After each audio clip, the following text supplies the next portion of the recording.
Resourceful Designer, episode 193, 12 business uses for your mobile phone.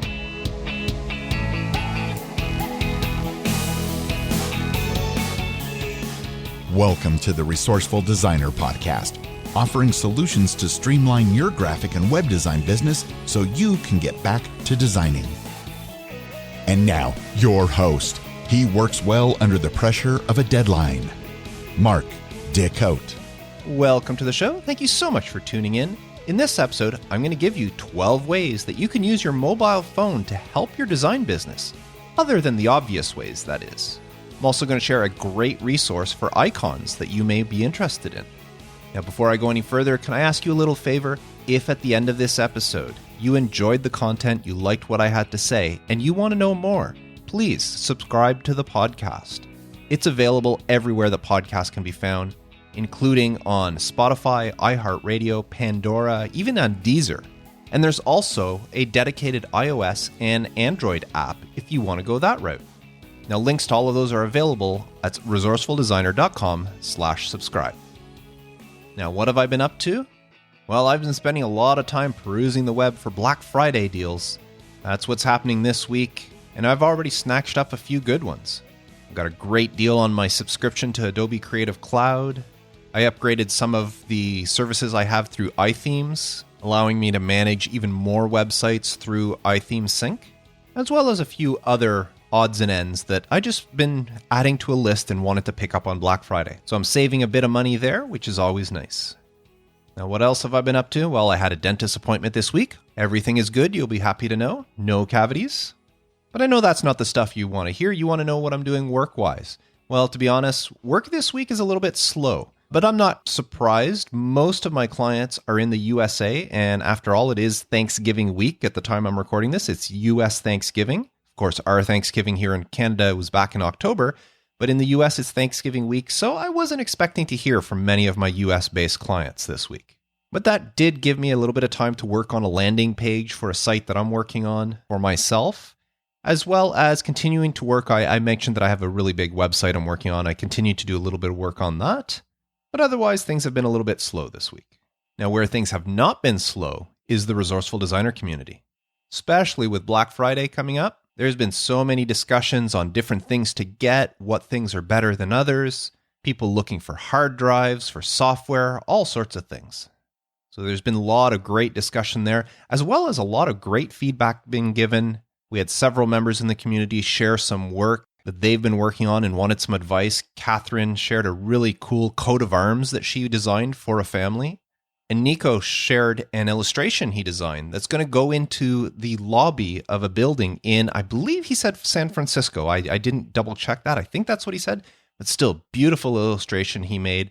And again, they were just asking for advice. And myself and some others gave some little pointers, just enough for them to tweak it and make it perfect before they present it to their client. So that's the sort of thing we do in the community. We help each other out. And it's so easy. Once you get to know somebody and you know the way they work, it's so much easier to help somebody because you get to know their strengths and their weaknesses.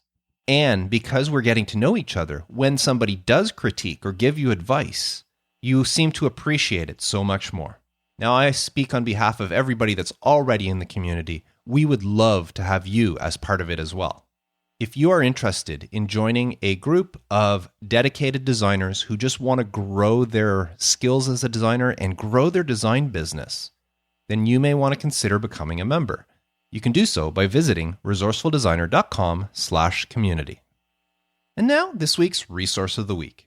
This week's resource is something that's fairly new to me. Actually, it was mentioned by Andrew in the Resourceful Designer community. Actually, I say mentioned. It actually was in Andrew's newsletter. Last week's episode, I talked about Andrew's newsletter. Well, one of the resources he shared with his clients was Streamline Icons. And as fate would have it, Andrew shared that, and I discovered it for the first time exactly a week after I could have really used this service. I had just purchased some icons elsewhere and had to do a lot of playing with them and fiddling around. And if I would have known about this resource, it would have saved me a lot of headaches. But Streamline Icons, which is available at streamlineicons.com, they boast over 30,000 icons. Now, that's over 10,500 in 3 different weights. So you can get them as thin, normal, or fat icons for each one of them. They divide them up into 53 categories with 720 subcategories. So in all, they have over 30,000 icons available. And they even funny on the website, they say they know it's over 30,000. They've lost track. So they say over 30 because they're not quite sure how many they have. So I thought that was funny.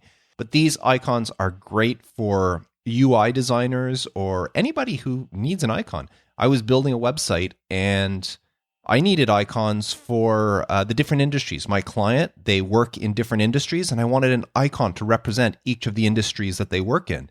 And I had a hard time finding a bunch of icons that match. So I had to do a lot of tweaking in Illustrator. Some of them I had to make the lines thicker. Some of them I had to make the lines thinner so that they all looked even. And after I discovered Streamline Icons and I perused their list of icons, because you can have a look at what they have, I could have easily found everything I wanted right there. Now, they do have different pricing categories depending on what you want to purchase, how many icons, and if you want just one weight, like you want all the thin icons, or if you want all 3 weights. So there's different pricing categories. But they also offer 100 icons in all 3 weights for free when you sign up to their newsletter. So if you are somebody that uses icons a lot in your business and you don't already know about them, why don't you check out streamlineicons.com. And thank you, Andrew, for sharing that one via your newsletter. And now, 12 business uses for your mobile phone, other than the obvious, that is. Now, as I mentioned earlier, I'm recording this episode on Americans' Thanksgiving, actually. It is Thursday. Today is Thanksgiving Day in the US. As I also mentioned, Canadian Thanksgiving was back in October, so today it's a work day for me. But because it's Thanksgiving Day in the US, that means that tomorrow is Black Friday. And along with that are the slew of sales that tend to pop up over this weekend. Just about every store around has some sort of deal for Black Friday. Now, I'm not going to bother mentioning all the great deals to be had because, well, by the time you hear this episode, sales will probably be over. But I want to tell you that one of the things that I was looking forward the most this Black Friday was upgrading my mobile phone. See, I tend to keep my phones for much longer than most people do. I currently have an iPhone 6S, and iPhone 11 Pro is the newest model right now, so that gives you an idea of how long I keep my phones. And I keep them because, really, there's nothing wrong with the phone. My 6S works fine. I have it up to the latest operating system for the phones.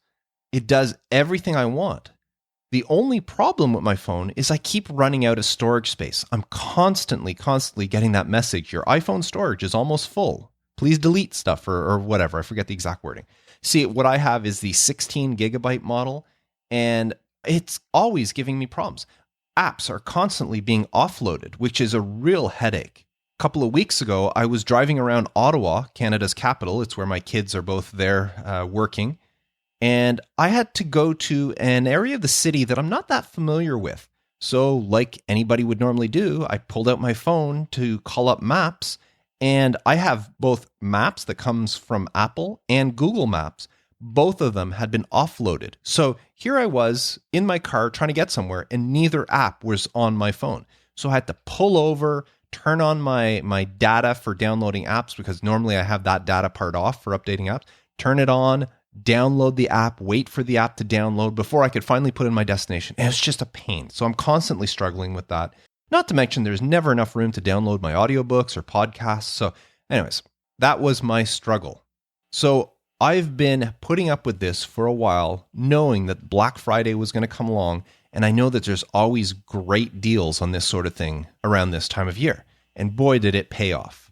My carrier actually started their sale on Tuesday this week. They didn't wait till Friday. They started the sale on Tuesday. So I ordered my phone on Tuesday. I'm getting a new iPhone XR, which should arrive this afternoon. So hopefully I'll be done recording the podcast by the time somebody rings at my doorbell. Now, I could have got the newer XS or the iPhone 11 or 11 Pro. But as I said, my 6S is working fine for me. The only thing I needed was more storage. And I managed to get that.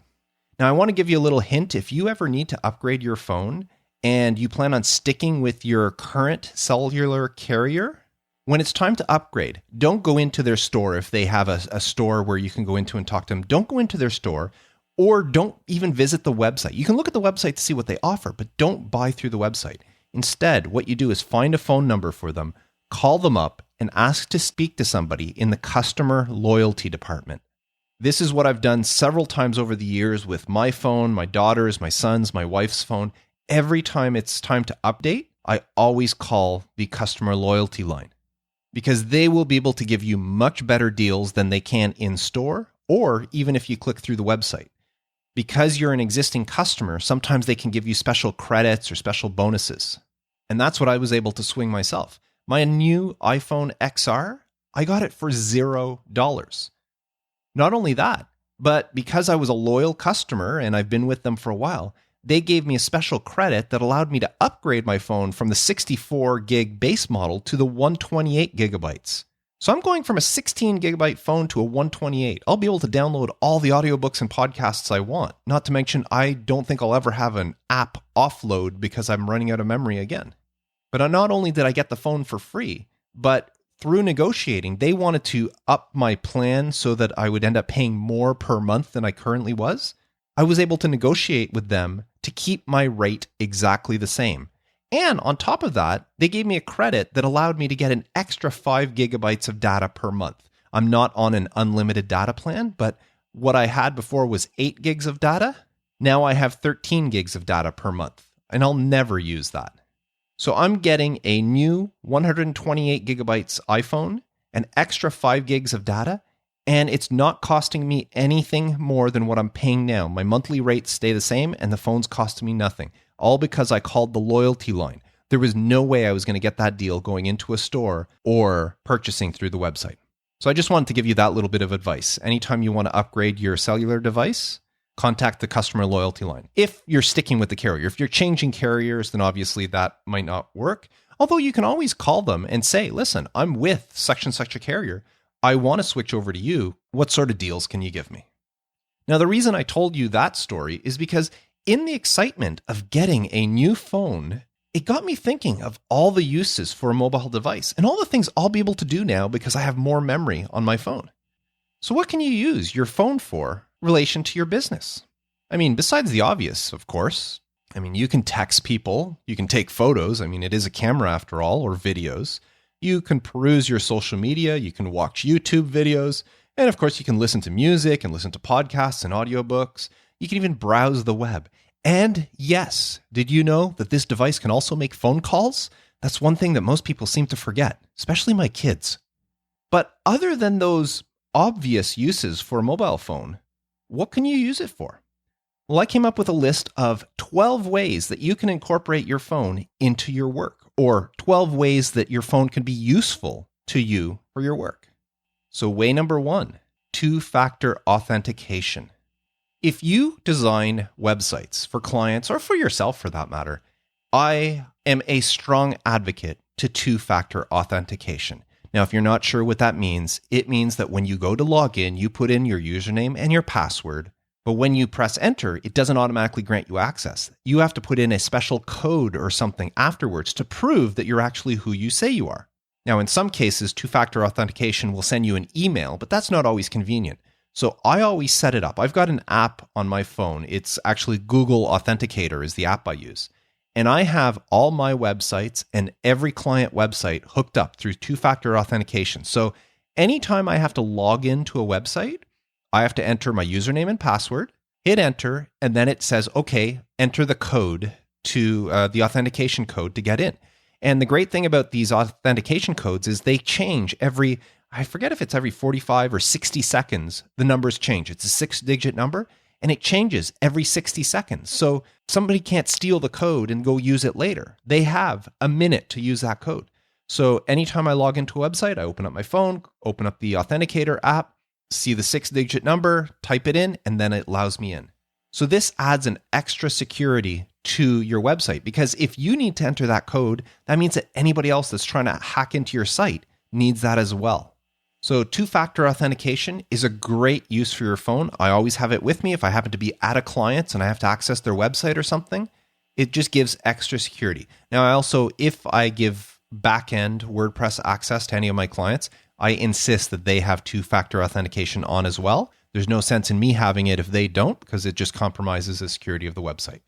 So that would be one of the big reasons I like having my phone is for that. And as I said, there's different apps out there. I use the Google Authenticator app. It's free, and all it is a QR code on the back end of the website. I use iTheme Security in order to set up my two-factor authentication. And all I do is I go into the iTheme Security settings. It'll display a QR code on the screen. I say I turn on two-factor authentication, hold my camera from my phone up to my computer screen over the QR code, and it automatically sets it up for me. That's as easy as that. So that's my, I don't know if you want to call it tip or resource or step number one that you can do with a mobile device. Now, number two is the What the Font app. If you don't have this app on your phone, you should pause the podcast now, go look it up and download it. This font has saved me so many times. Now, I hope you're familiar with What the Font. What the Font is a resource online. It started off as a website. Actually, it still is a website. It's by My Fonts, but you can get to it by going whatthefont.com. And what it does is you upload an image to the website of any font, and then it'll try to identify it and tell you what font it is. This has saved me so much time over the years uploading something and finding out what font I need, especially when a client supplies something and they say, here, we need you to match this or that, but we don't know what font it is. This has helped. Well, a couple of years ago, What the Font came out with an app, and the app uses a different AI engine than the website, and it is so much more intuitive and so much more accurate than the website is. The website's still really good, but the app just works so much better. And all you do is you hold your camera up to whatever, so you can be out and about. And that's what I love about this app is I could be anywhere. I could be downtown and see a poster. I've held it up to billboards before. I've been in restaurants and held it up to a menu before. And you just shine your camera over the font. You ask it to identify, and it'll come up with its closest matches. Now, is it 100%? No, nothing like that is, but it is pretty darn close. And I'd say a good 80 to 85% of the time, I find the exact match for the font. So I love it just because I can see a font. Maybe I'm out somewhere in a mall or at a sports arena or something, and I see a poster or a sign or anywhere that has a font, and I go, I really like that font. I want to know what it is. All I have to do is hold my phone up to it, click a button, and I can tell what font that is. So that is another great thing to use your mobile phone for. Now, number 3 on my list follows a similar pattern, and that's Pantone Color Studio. It's another app. If you don't already have it, you should be downloading that one. What Pantone Color Studio does is it offers so many options on your phone. But the main thing is if you see something and you like the color, you just hold your camera up to it and Pantone will identify what color it is. Or if there's multiple colors, it'll create a color palette for you using the various colors. So if you're at an art museum and you hold your phone up to one of the paintings, the app will actually break down and show you a color palette that you can use based on the colors in the painting. So it is a great way to get inspiration, to save palettes that you like, or just fool around. There's one time I remember being at the doctor's office and I knew I had a web design project coming up. So I just sat there on the Pantone Color Studio app and just fooled around myself with different palettes to try to come up with something I liked. By the time I got home, I knew exactly what colors I was using on the website. So Pantone Color Studio, another great app to have for your phone. Now, the fourth way you can use your phone for your design business is if you do design websites, you have to test those websites on a mobile device. Now, we know that the majority of people visiting a website are doing so on their mobile device over visiting on a desktop browser. And even though things like I use Divi to design my websites, resourcefuldesigner.com/Divi if you're interested. And Divi offers an option that allows you to see what the site you're building, what it'll look like on desktop, on a tablet, and on a phone. But that's just a simulation. It's not the same as actually viewing it on a phone. So one thing I do is every single website I build, I make sure to call it up on my phone and test it on my phone to make sure that everything works the way I want it to. Now, if you can have multiple phones, this is great. I know some designers that have an iPhone and an Android phone, and the only reason they have one or the other is for this sort of testing. They have one of them that they use as their main phone, and the other one, they just have it hooked up, maybe with no cellular plan. They just have it hooked up to Wi-Fi, and it allows them to test it. So if you do design websites, whether through WordPress, through Wix, through Squarespace, or even if you hand code your websites, if you want to make sure that they're mobile friendly and that they work properly, you need to be able to test them on your mobile device. Now, the fifth reason I have here to use your mobile device with your business is time tracking and mileage tracking. I kind of combine those two together. If you're going out to meet clients for any reason, maybe you do a little bit of work on site for some reason, you should be tracking the time you spend there as well as the distance travels. That's something you can actually charge your client for, is traveling from your place to theirs. Now, there are lots of different apps that you can use that will allow you to time track and to mileage track. If you just do a search for mileage tracking or time tracking, you will find something.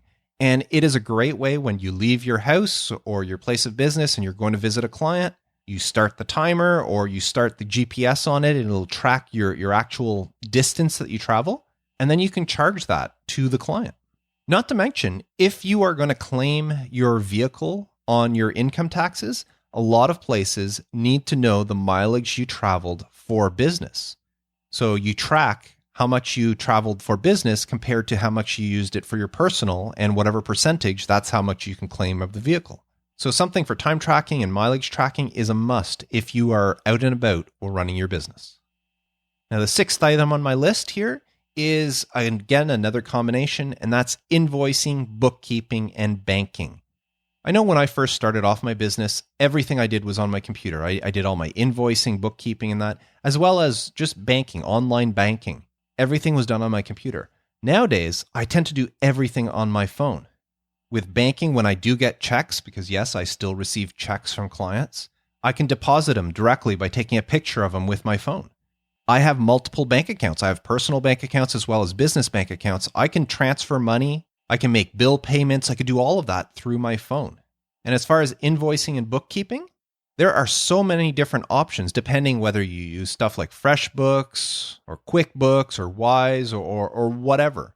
Whatever you're using for your invoicing or bookkeeping, I'm sure there's an option that allows you to manage it through your phone.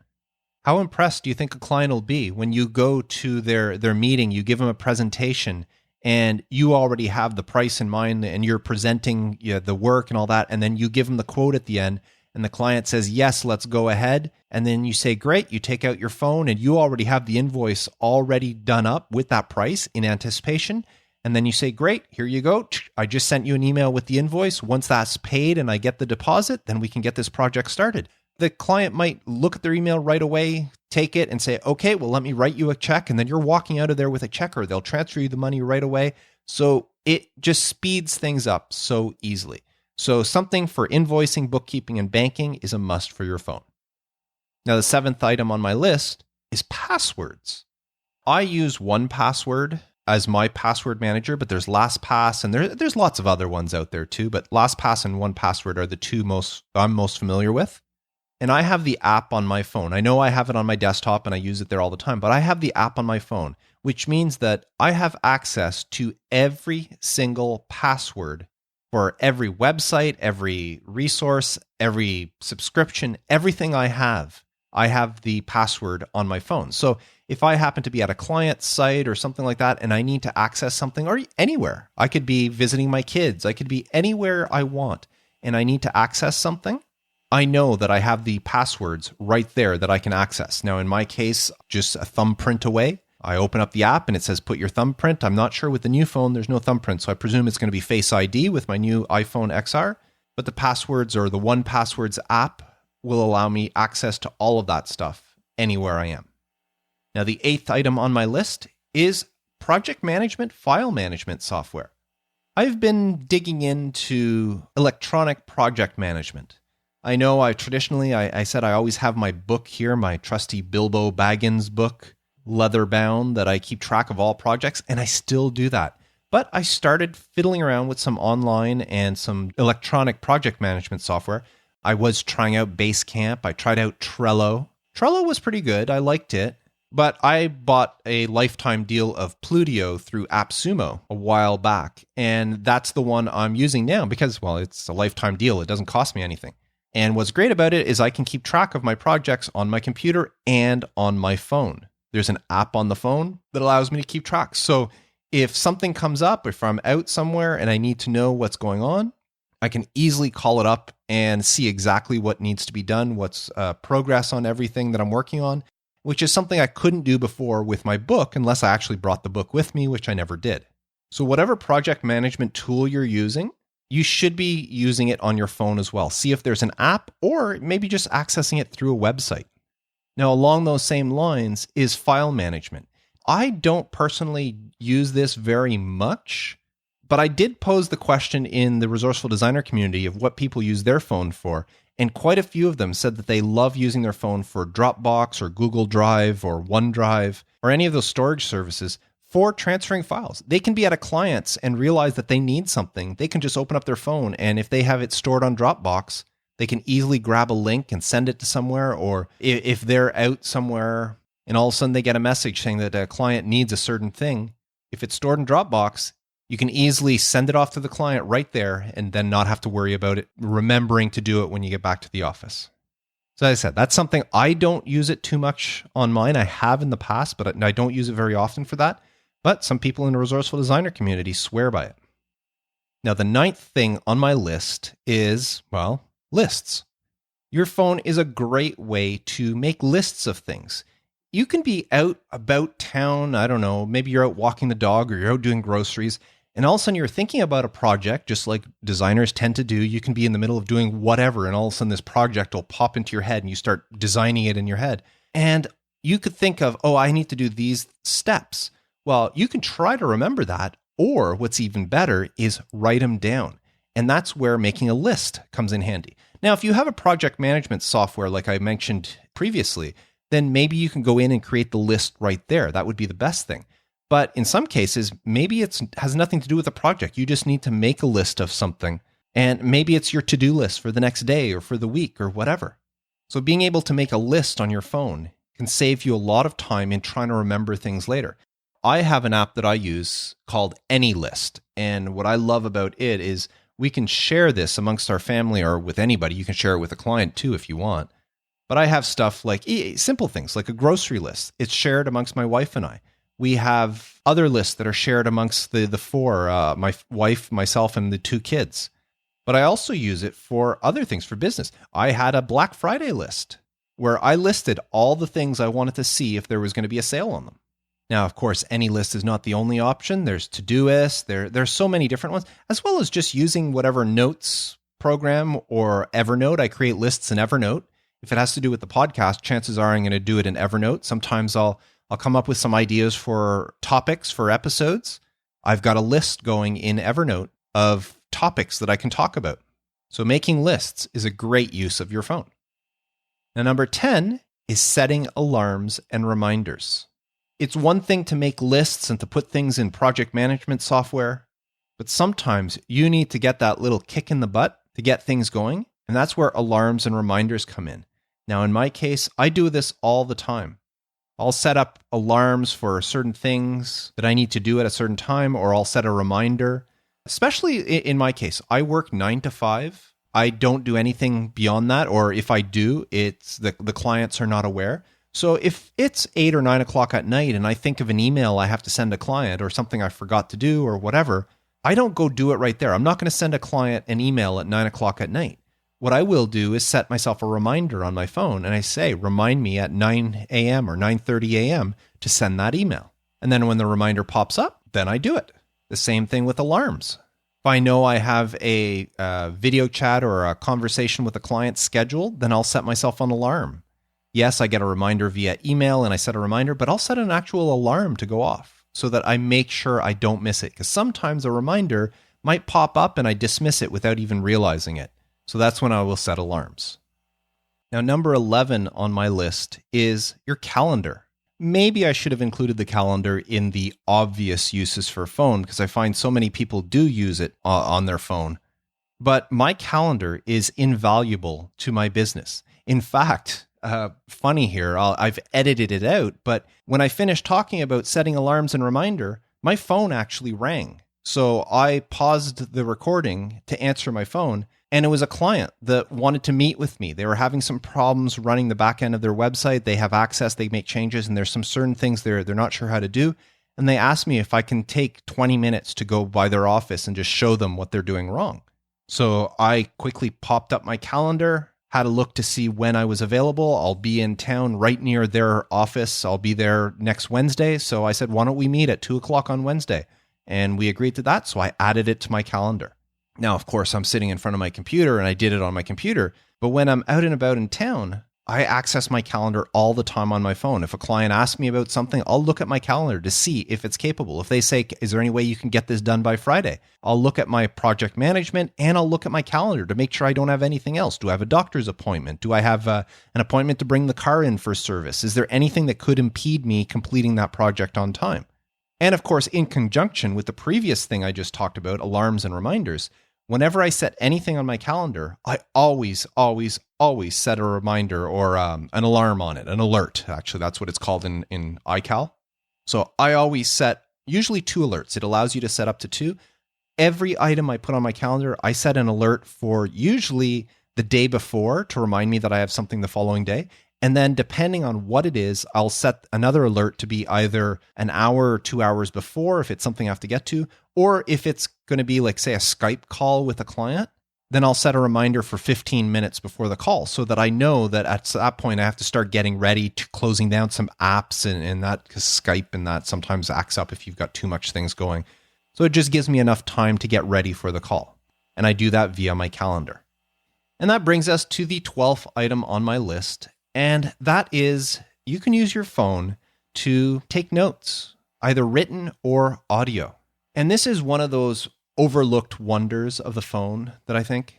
I use it all the time for taking notes, ideas I come up with, things I want to remember. And of course, those are, you can add them to reminders, you can add them to lists, but sometimes you just need to take a note. Now, there's a great app on the iPhone just called Notes. I presume there's something on Android phones that are similar. There's also a way to record audio. I mean, you can always use your camera and record video, but there's an audio recorder on the phone that you can record things. I use Evernote, so most of my notes are in Evernote, and Evernote also allows you to do audio recording. So there will be often times where I'll think of something. I drive back and forth to Ottawa a lot because my children are there, and Ottawa is about an hour drive. And if I'm by myself sometimes, I'll be driving and I'll just call up Evernote. And instead of taking notes, because I'm driving, I can't do that, I'll just record. I'll record notes. Maybe I come up with an idea for a podcast episode and there's certain things I want to remember. I want to make sure I talk about. So I'll record it and then listen back to it later. Another great thing to do is whenever I am meeting with a client online, I mentioned Skype. I don't use Skype as much anymore. I have Zoom now that I use, which I like so much better. But I always let the client know that whenever I'm meeting with them over Zoom, I am recording that call. And you have to divulge that to people. So I always make sure I let them know I'm recording the call. But I'm recording the call in case something comes up in the conversation that I want to remember later, that maybe I'll forget. The client may say something about a preference they have or a color they like or a direction that they want to go in. And listening back to that information later, whenever I can concentrate on it better, has helped me so much over the years. Well, the same thing can be done when you're meeting somebody in person. You can meet a client and say it's a discovery meeting. You're there to talk and you're taking notes, but you can ask the client, do you mind if I record this conversation just in case I forget something or something gets missed in the notes? I'll have an audio recording of it that I can refer back to. And I've had very, very few clients reject that idea or oppose it. In fact, I can only think of one client that has ever said, no, I would prefer not be recorded. Most of them have no problem because they know it will actually help you. So taking notes whenever you're at a client, whether you do it on your phone or maybe if you have an iPad or some sort of tablet, you can do it that way. But audio recording is something that a lot of people overlook. And I've used it many times when I'm meeting with a client just to make sure that I'm not missing anything. And later I can listen back to it and hear exactly the tone of voice the client used. Because when you're taking a note of something, you don't remember if the client said it sincerely or sarcastically or whatever, or depending, or maybe you're misreading your notes. Well, you can listen back to the exact tone that the client was using when they said those words and it can help you so much. So those are 12 items that I had on my list that you can use your phone for, other than the typical take photos, text, videos, social media, YouTube, music, and all that other stuff. And of course, making phone calls. And I'm sure there are so many other options or reasons to use your phone in conjunction with your business.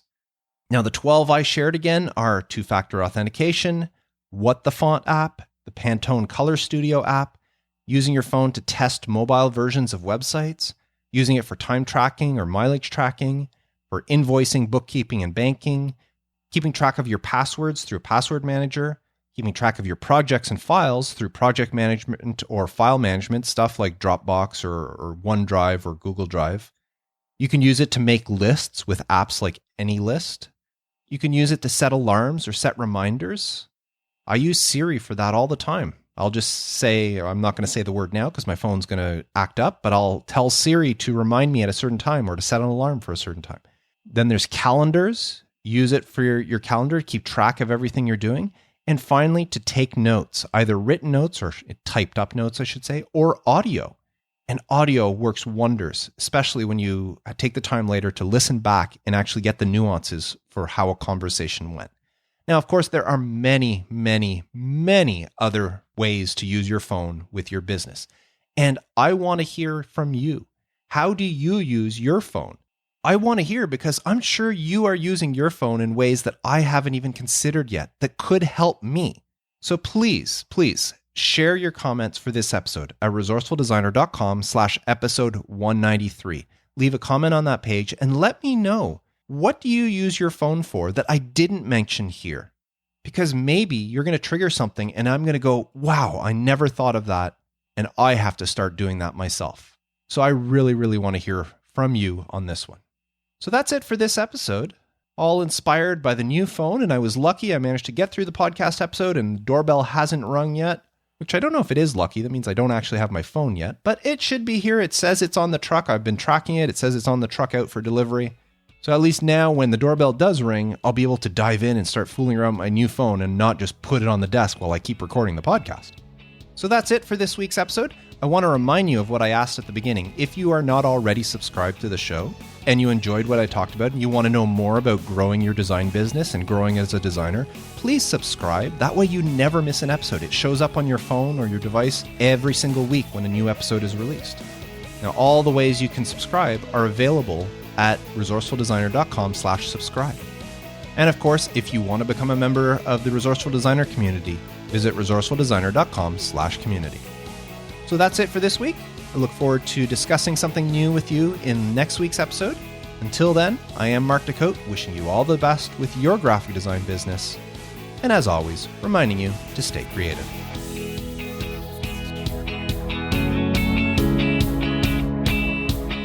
Thanks for listening to the Resourceful Designer Podcast at resourcefuldesigner.com.